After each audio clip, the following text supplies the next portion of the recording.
Baghdad میں ایک نوجوان بہت خوبصورت تھا۔ اس کا کام نال سازی کا تھا۔ وہ نال بناتا بھی تھا اور گھوڑے کے سموں پر چڑھاتا بھی تھا۔ نال بناتے وقت تپتی بھٹی میں سرخ شعلوں کے اندر وہ نال رکھتا اور پھر آگ میں اسے کسی جمور یا کسی اوزار کے ساتھ نہیں پکڑتا تھا، بلکہ آگ میں ہاتھ ڈال کے اس تپتے ہوئے شعلے جیسے نال کو نکال لیتا اور اپنی مرضی کے مطابق اسے شکل دیتا تھا۔ لوگ اسے دیکھ کر دیوانہ کہتے اور حیران بھی ہوتے تھے، اس پر آگ کا کوئی اثر کیوں نہیں ہوتا۔ وہاں موصل شہر کا ایک شخص آیا۔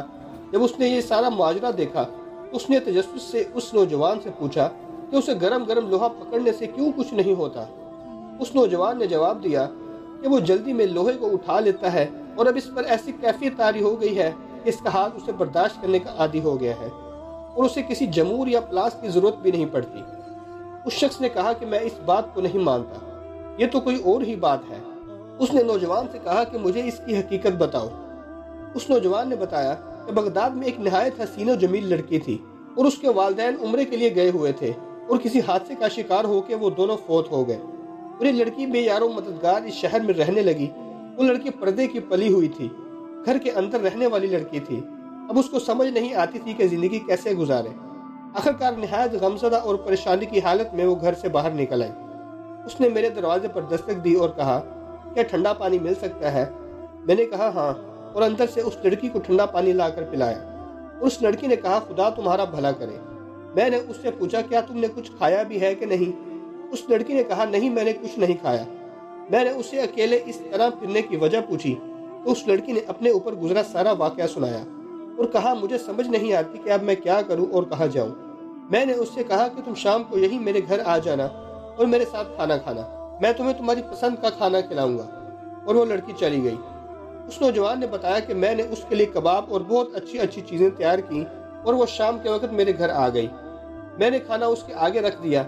جب اس لڑکی نے کھانا کھانے کے لیے ہاتھ بڑھایا تو میں نے دروازے کی چٹکنی چڑھا دی اور میری نیت بدل گئی، کیونکہ وہ ایک انتہا درجے کا آسان موقع تھا جو میری دسترس میں تھا۔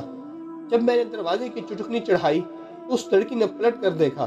اس نے کہا کہ میں بہت مایوس، قریب المرگ اور اس دنیا سے گزر جانے والی ہوں۔ اس نے مزید کہا، اے میرے پیارے بھائی، مجھے خدا کے نام پر چھوڑ دے۔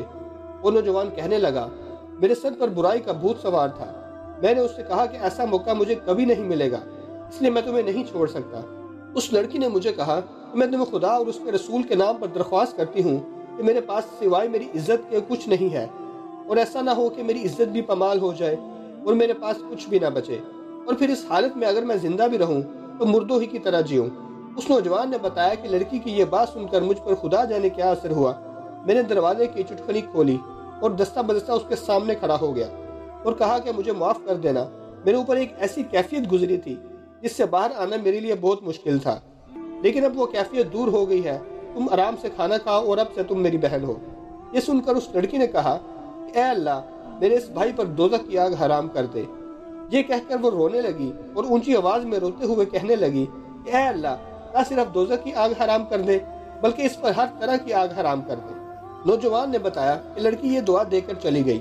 ایک دن میرے پاس جمور نہیں تھا اور میں دھونکنی چلا کر نال گرم کر رہا تھا۔ میں نے جمور پکڑنے کے لیے ہاتھ بڑھایا تو وہ دہتے ہوئے کولوں میں چلا گیا، لیکن میرے ہاتھ پر آگ کا کوئی اثر نہ ہوا۔